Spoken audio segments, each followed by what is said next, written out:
Kinabukasan, nagising ako sa naririnig na pag-uusap na mukhang nanggagaling sa ibaba. Napabalikwas ako ng bangon at muling iginala ang tingin sa buong kwarto. Oo nga pala, hindi nga pala isang masamang bangungot ang nangyari kagabi. Napagtanto ko na totoo ang lahat ng nangyari. Dahan-dahan akong tumayo na mula sa kama at nagpunta ng CR para maghilamos. Na makapasok sa loob ng banyo, pinagmasdan ko ang sariling mukha sa harap ng salamin. Nakita ko kaagad ang pamumugto ng aking mga mata at pamumula ng aking ilong. Namumula rin at may sugat-sugat ng aking mga labi dahil marahil sa pagkagat ko nito para mapigilan lamang na umingay ang iyak at marinig pa ni Gov na nasa kabilang kwarto lamang. Hindi ko alam kung ilang oras o baka naman buong gabi nang iniiyak ko. Mas pinagigihan ko na lang paghilamos para maibsan at mawala ang bukas nito. Nang desenteng tignan ang suot ng kuring na bestida na asul na binili ng bodyguard ni Gov, bumaba na ako. Nasa huling baitang na ako ng mahabang hagdanan nang bumungad sa akin ng kaibigang si Donita na may bahid ng lubusang pag-aalala ang itsura. Nakaupo siya sa sofa na nasa tapat ng inuupuan ni Gov. Bigla siyang nag-angat ng tingin at nakita ko. Walang pagdadalawang isip siyang tumayo na. Hindi ako sigurado kung ako ba o siya ang tumakbo. Basta nahanap ko lang ang sarili ko, niyayakap na siya na mahigpit habang umiiyak. Kung gaano kabanayad ang paghaplos niya sa likod ko, kabaliktaran naman ang matigas sa paulit-ulit niyang pagmura sa aking tiyuhin. Marahil parehas naming naisip na hindi lang kaming dalawa ang naroon sa sala. Magkasabay kaming kumalas na sa yakap at umayos na. Paano mo nalamang nandito ko? Tanong ko sa kaibigan. Napalingon siya kay Gov kaya't gano'n na rin ang ginawa ko. I called him earlier this morning. Nakuha ko yung number niya sa overall in charge ng pageant. Paliwanag ni Gov. Nakatayo na rin siya at pinagmamasdan kaming dalawa. Tumango lamang ako. Banayad niya pa akong tinitigan ng matagal. Para niyang sinusuri ang bawat sulok ng mukha ko. Kamusta na ang pakiramdam mo? Tanong niya sa mahinang boses. Okay naman po ako, salamat po. Nahihiya akong sagot.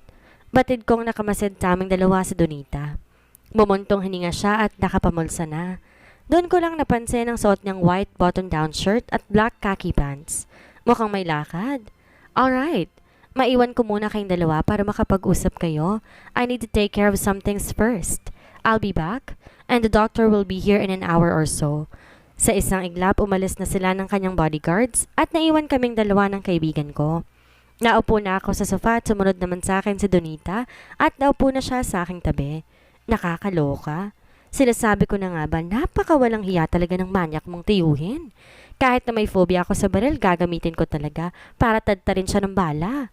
Nang gagalaiting ratsyada ni Donita. Humugot ako ng malalim na hininga. Gusto ko na lang kalimutan ang lahat. Napasinghap siya sa sinabi ko. Ano bang pinagsasabi mong kalimutan ng lahat? Ganon-ganon na lamang ba yun? Hindi po pwede yan, Laureta. Kailangang managot ang tiyuhin mo sa ginawa niya sa'yo. Mahina akong umiling. Napapikit na rin ako dahil naaalala na naman ang mabigat na pinagdaanan. Unti-unti akong dumilat at tinatagan ng loob. Seryoso kong tiningnan ng kaibigan. Ayokong lumaki pa to. Gusto ko lang na lumayo. Ayoko lumakita si Chong.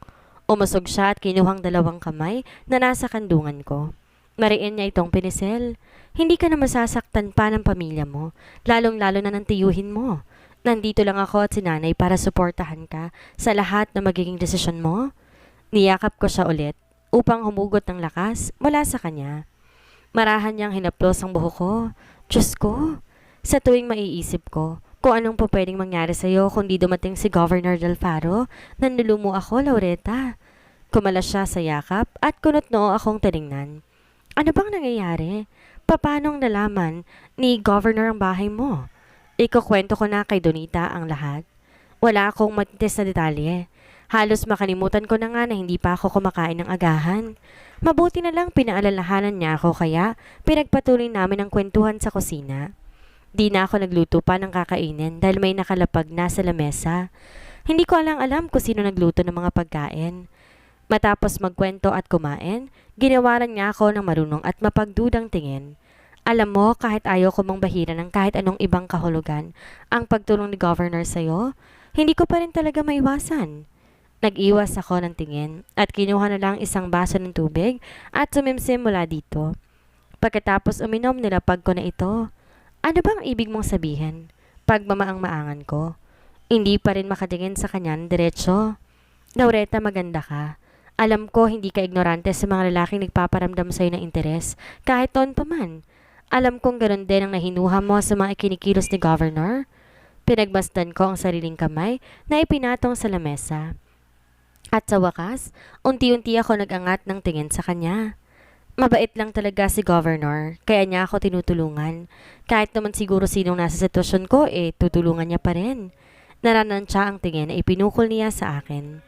Gusto ko rin naman na yun din ang isipin, pero may duda na talaga ako kanina. Anong duda? Anong kutob? Ano nga ba yung nakita mo kanina? Diretso niya akong tiningnan sa mga mata. Hindi man lang siya kumurap. Laureta? Nakita ko kung paano ka tingnan ni Governor at sa paraan ng pagtitig niya sa'yo, inangkin ka na niya. At parang wala na siyang balak na pakawalan ka pa. Sa ikalawang araw na pamamalagi ko sa bahay ni Governor, naisipan ko siyang ipagluto. Habang tahimik pa ang buong bahay at tulog pa siya, at sigurado pati na rin ang kanyang mga bodyguards, ay bumaba ako at nagpunta ng kusina. Ngunit nagkamali ako at halos mapatili pa sa gulat dahil nadatnan ko ang kanyang bodyguard na si Benji na kasalukuyang naghihiwa ng ham sa mesa.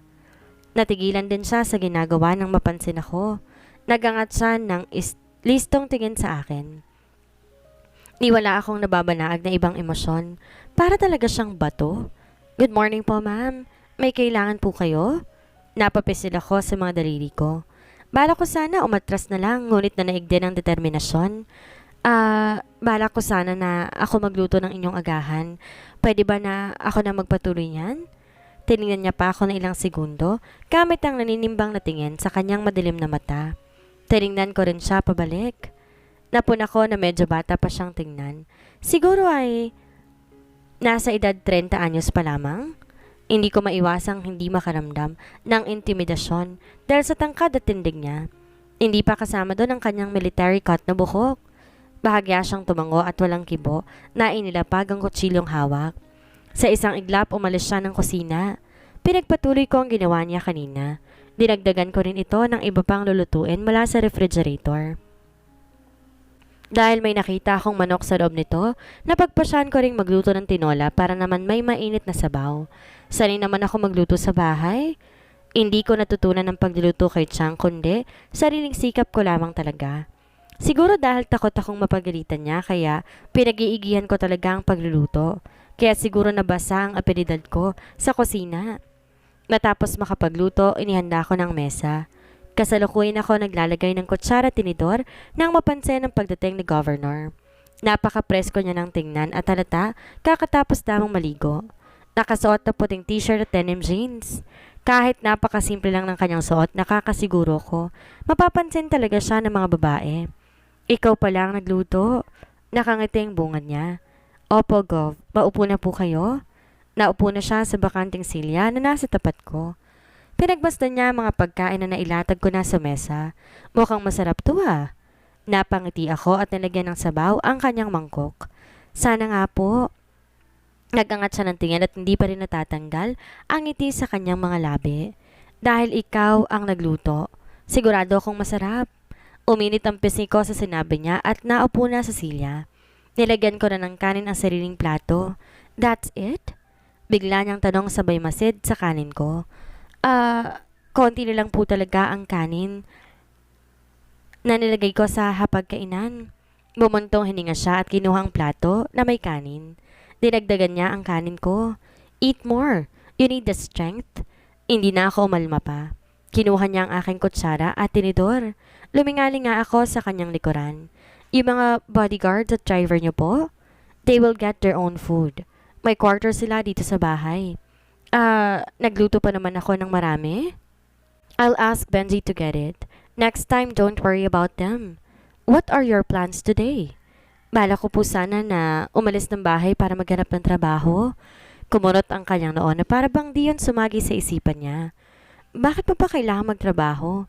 Kung di lang siguro siya isang gobernador, baka umirap na ako sa harapan niya. Para po kumita ako at mabuhay. Don't worry about it. I can provide for you. Kalmante niyang pagbitiw at nagpatuloy na sa pagkain. Bahagya akong natawa. Nagangat siya ng tingin sa akin at dagdag po ang kanyang kilay. Bakit yun naman po gagawin yon? Hindi naman po ako lumpo para hindi na magtrabaho at hindi nyo rin po ako kamag-anak para umasa na lang sa inyo. Kahit naman po high school lang ang natapos ko, may nagbibigay pa rin ng racket sa akin noon kahit papaano. Pwede bang wag ka nang magpo sa akin?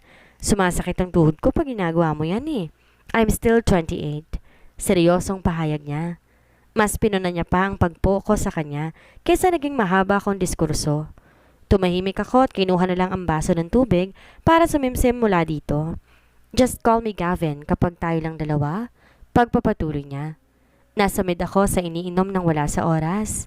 Nang makabawi hindi na ako kumibo at ipinagpatuloy na lamang namin ang pagkain. Pagkatapos kumain, nagligpit na ako ng mga pinagkainan namin.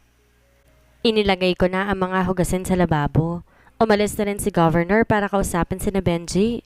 Habang naghuhugas na ng pinggan, napalingon ako dahil sa biglaang pagtawag ni Gov sa akin. Anong gusto mong trabaho? Natigilan ako at ibinaba ang mangkok na hawak. Kahit ano po, hindi naman po ako pihikan sa trabaho. Natigilan ako ulit at napaisip. Malapit lang po ba tayo sa bayan? May natenga kasi akong racket doon. Pwede ko pa pong balikan. Hindi ka na babalik doon, Laureta? Pagputol niya sa akin. Hindi naman siguro po pwede yan. Kailangan ko rin namang ipagpatuloy pa ang buhay ko, pag-alma ko. Tiningnan niya ako ng seryoso. Sinabihan mo kung hayaan ang tiyuhin mo kaya ginawa ko, kahit mahirap. Ayokong isugal muli ang buhay mo. Aniya sabay pagod na napabuntong hininga. Let's not argue about it for now.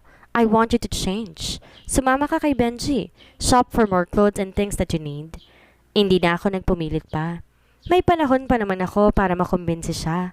Umakyat na ulit ako sa kwarto at nagbihis. Sinot ko ang natitirang damit na binili ni Gov para sa akin noong isang gabi. Isang simpleng dilaw na blouse ngunit merong mamahaling brand at isang jeans. Nakababa na ako ng hagdanan na maalala ko na wala nga pala akong sapatos at tanging tsinelas na lamang ang suot ko dahil sa pagmamadali kong makatakas kay Chong. Nadatnan ko si Benji na nag-aabang na sa akin sa may gilid ng pintuan. Lumingali nga ako sa paligid. Si Gov? Umalis po para sa meeting. Binili niya po kayo sa akin. Handa na po ba kayo sa pag-alis? Nagbaba siya ng tingin sa tsinelas na suot ko. Wala pa rin akong mabasang emosyon sa kanyang mukha. Oo. Wala kasi akong sapatos kaya magtsitsinelas na lang ako. Di na siya muling nagsalita pa at lumabas na nga kami ng bahay. Tahimik kami habang bumabiyahe. Sa passenger seat ako nakaupo habang si Benji naman ang nagmamaneho. Ilang sandali pa ay narating na rin namin ang mall. Wala pang 30 minutos tinaga ko na sa bato na hindi na ako mamimili sa mall dahil lang sa utos ni Governor. Paano ba naman lahat na lang ng dumaan sa mga mata ko'y walang kibo na kinuha ni Benji? Umaalma ako ngunit wala rin namang nagawa dahil sumusunod lang daw siya sa utos ni Governor. Pati pagpili ng underwear naroon din siya nakaantabay. Halos 2 oras kami sa loob ng mall. Minsan nga hindi na ako tumitingin pa dahil ayoko nang kunin na naman niya. Napaka-aksaya ng pera. Di ko na mabilang kung ilang shopping bags na ang nalagay namin sa loob ng sasakyan nang matapos kami. Pakiramdam ko 1 taon ang pinamili ko sa 2 oras lamang na pamamalagi sa loob ng mall. Pwede naman natin isoli ang IC, hindi ba? Pang-5 beses ko na yatang tanong sa kanya. Hindi pa rin ako makapaniwala sa dami ng shopping bags na nasa loob ng sasakyan. Hindi ko narinig ang tugon ni Benji. Inignora niya lamang ang sinabi ko at tahimik akong pinagbuksan ng pinto ng sasakyan. Para kung isang hangin kung ituring niya. Pumasok ako sa loob kaya't pumasok din siya sa harapan. Akin na nga yung resibo. Pwede naman akong bumalik bukas kung may gusto kong isauli. Pangulit ko. Pinaandar na niya ang sasakyan at lumabas na kami ng basement. Bahagya siyang napasulyap sa salamin ng sasakyan kaya nagkatinginan kami. Kay Gov ko lang ibibigay ang resibo, ma'am. Yun po ang utos niya. Nagtiimbagang ako sa pagkairita. Napakamasanuri naman kasi niya. Napagpasyahan ko na lang na si Governor ang kakausapin ko pagdating sa bahay. Gusto ko siyang komprontahin kung anong klaseng utos ba ang ibinibigay niya kay Benji. Sa kasamaang palad pagdating namin ng bahay, hindi pa rin dumarating si Governor. Ang sabi nasa meeting pa rin at hindi pa sigurado kung sa bahay uuwi o baka sa residential house niya. Dinapangan ako ng hiya na maalala na kailangan niya rin naman palang umuwi sa pamilya nila. Sino ba naman ako para kunin ang atensyon at panahon niya? Mas lalo ko nahiya sa sarili nang maisip ang kanyang naghihintay na asawa. Matapos maisaayos sa mga pinamili at mailagay ito sa closet, bumaba na ako at naghanda ng hapunan. Napakiusapan ko na rin si Benji na ako na maghahanda ng pagkain bilang tulong man lamang sa kabaitan ni Governor sa akin. Di naman ako isang reyna para pagsilbihan pa nila. Ayaw kong maging pabigat. Nagluto ako ng kare-kare at bala ko nang initin na lang ito bukas kung di man makakauwi si Governor. Habang naghahalo sa niluto gamit ang sandok, wala sa isip na naman akong napakanta dahil mukhang na LSS yata ako sa kantang I Will Survive na pinatutog sa mall kanina. Napakaimbot na rin ako ng todo at nakaramdam ng kaligayahan dahil malaya kong nagagawa ang simpleng bagay na gusto ko, gaya lang ng pagkanta at pagsayaw. Hindi ko to nagagawa sa bahay dati dahil naiingayin si Chang. Sa tuwing pinapaikot ko ang sandok, sumusunod naman ang bewang ko sa galaw nito. At kahit man sintonado, parang wala na akong pakialam dahil wala namang ibang tao sa bahay. Maliban na lang siguro kay Benji na nasa quarters nila. Masyado namang manhid yun para punahin niya pa mga pinaggagawa ko. Patapos na ang pagkanta ko nang may narinig akong isang malalim at tikhim mula sa likod. Kasabay ng paglingon ko ay ang pagkabitin ng sandok na hinahawakan sa ere. Tumambad sa akin ang kaswal na nakapamulsang sigov sa bukana ng pintuan ng kusina. Nakakurba pa itaas ang sulok ng kanyang mga labi habang ang mga mata niya na may mistulang sumasayaw sa tawa. Wow! Ang galing mo palang kumanta. Pagsayaw mo lang kasing nakita ko ng pageant. Aniya na may bahid ng panunokso ang boses. Napatuwid ako ng tayo. Mabilis binaba ang hawak na sandok. Para kung nahuli sa isang kagimbal-gimbal na krimen. Naningkit ang kanyang mga mata. Di pa rin napalis ang ngisi sa labi. Carry on. I wanna watch it. Napahagat ako sa ibabang labi. Uminit na naman ang pisngi ko. Nangangapapa ako nang sasabihin sa kanya. Kumain ka na, Gov? Umakto siyang lumingali nga sa paligid. Sa huli, ibinalik niya ang tingin sa akin. I don't see anybody else here. Bakit Gov pa rin ang tawag mo? What did I tell you if it's just the two of us? Napanunok ako at tinama ang pagkakamali. Kumain ka na, Gavin? Gustong bumaloktot ng dila ko dahil hindi masambit ang pangalan niya. Sumilay ang dalisay ng ngiti sa kanyang mga labi. Hindi lang ako sigurado ngunit sa tingin ko, bahagyang may pamumungay na ang kanyang mga mata. Hindi pa, Loretta. Marahan niyang pagkakasabi. Nagkatitigan pa kami ng ilang segundo o minuto. Sa isang kisap parang may hibla ng kuryenteng nag-uugnay sa aming dalawa. Napakanipis nito at halos hindi ko na makita. Ngunit ramdam na ramdam to ng buong katawan ko. Kumurap ako at unang nag-iwas ng tingin. Tinoon ko to sa apoy ng stove na agaran ko ring pinatay. Nagpunas na rin ako ng kamay gamit ang tuwalyang nasa gilid ng lababo. Ihahanda ko niyang mesa. Let me take care of it. Pagpipresenta niya. Kagad akong lumingon sa kanya. Naku, nakakahiya naman. Ako na po, Gov. Gavin. Inignoran niya ang sinabi ko at kinuha mga pinggan at kubyertos mula sa loob ng hanging cabinet. Walang kahirap-hirap niya itong inilapag sa mesa. Natameme ako dahil sa bilis ng kamay niya na para bang sanay na siya. Matapos niyang gawin to, bumaling siya ulit sa kare-kare na niluto ko. Need a bowl with that? Tinikom ko ang bibig na nakaawang pala dahil sa pagkamanghana naman sa kanya para sagutin siya. Oo. Bumaling ulit siya sa hanging cabinet at kumuha na isang mangkok at isang plato para sa kanin. Lumapit siya sa akin at inabot ang mangkok. Tinanggap ko at nilagyan na ng ulam.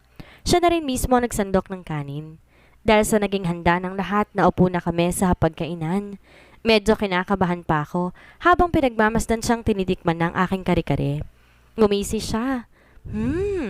Miss ko na talaga ang lutong bahay. Hindi ka ba pinagluluto ni Mrs. Delfaro? Muntik ko nang maputol ang sariling dila dahil sa kadaldalan ko. Pero sa isang banda natigilan ako. Bakit naman ako magigilty sa tuwing binabanggit ang asawa niya? Nagigilty ba ako dahil inaagaw ko ang panahon ng asawa niya na dapat ay sa kanya? Pero wala naman akong ginagawang masama. Mabilis nawalan ng emosyon ang mukha niya. She doesn't cook. Tumango lamang ako at di na muling nagsalita. Baka may masabi na naman akong kakaiba. Pagpasok sa loob ng kwarto, pinagpatuloy ko ang malalim na pag-iisip habang nagsusuklay na mahabang buhok sa may tukador. Umaabuso na kaya ako sa kabitang pinapakita sa akin ni Governor Gavin? Hindi ko ba dapat tanggapin ang mga tulong niya? Imbes na sagot sa mga katanungan, isang katok mula sa pinto ang narinig ko. Binilisan ko ang pagsuklay sa buhok at pagkatapos, binaba ng suklay na ginamit. Pasok! Umikot na ang doorknob at bumukas ang pinto. Nakita ko si Governor na may bitbit na isa na namang paper bag. I bought you something. Aniya sabay angat ng dala. Nanatili lang siyang nakatayo sa bukana ng pintuan. Pasok ka. Pag-iimbit ako. Lumapit na siya at naupo sa gilid ng kama. Humarap na ako ng maayos sa kanya. Iniabot niya sa akin ang maliit na paper bag. Tanggap ko ito at nagtagpo ang kilay dahil sa pagtataka. Ano na naman to? Ang dami mo nang naibigay sa akin na. Ang dami ko nga nabili kanina. Tungkol nga pala doon, gusto sana kitang kausapin para isole. Open it first. Untag niya. Bumuntong hininga ako dahil mistulang hindi niya narinig ang sinabi ko. Wala na ako nagawa kundi buksan na lang ang paper bag. Bumungad sa akin ang isang mamahaling brand ng cellphone. Ipinasok ko ulit sa loob ng paper bag at inilapag sa kama. Tinignan ko siya. Since you don't have a phone, napagdesisyonan ko na bilhan ka. Gusto kong bawiin ang pasya na naiisip dahil sa konting kaba na narinig ko sa kanyang boses. Ngunit hanggang kailan ba ako magbubulag-bulagan? Ayoko nito. Batid ko ang pagkadismaya sa itsura niya. Hindi mo nagustuhan? Anong brand bang gusto mo at papalitan ko? Mariin ko siyang tinitigan. Kung hindi ko isa sa tinig ang noon pa may bumabagabag na sa akin, mas lalo lang akong maguguluhan sa pakikitungo niya sa akin. Bakit mo ako binibigyan ng mga bagay? Yung pagligtas mo sa akin kay Chong, matatanggap ko at kaya ko pambigyan ng inosenteng dahilan pero itong bahay? Mga damit at iba pang mamahaling bagay, hindi ko maintindihan. Ano ba? Ano ba ang gusto mo, Gavin? Masyadong malambot ang pagbitiw ko sa pangalan niya. Pinaghalong pagkarito at pagsusumamo. Hindi siya kaagad nakasagot. Pansin ko rin ang paglandas ng kanyang dila sa ibabang labi. Napuna ko rin sa kanyang itsurang matinding pagdedebate ng isipan niya. Pumikit siya at tinig ko ang marahas niyang pagdunok. Sa pagdilat niya parang nahulog ang puso ko dahil sa tila pag-aalab ng kanyang mga mata. Gusto kita. Gusto kita, Laureta.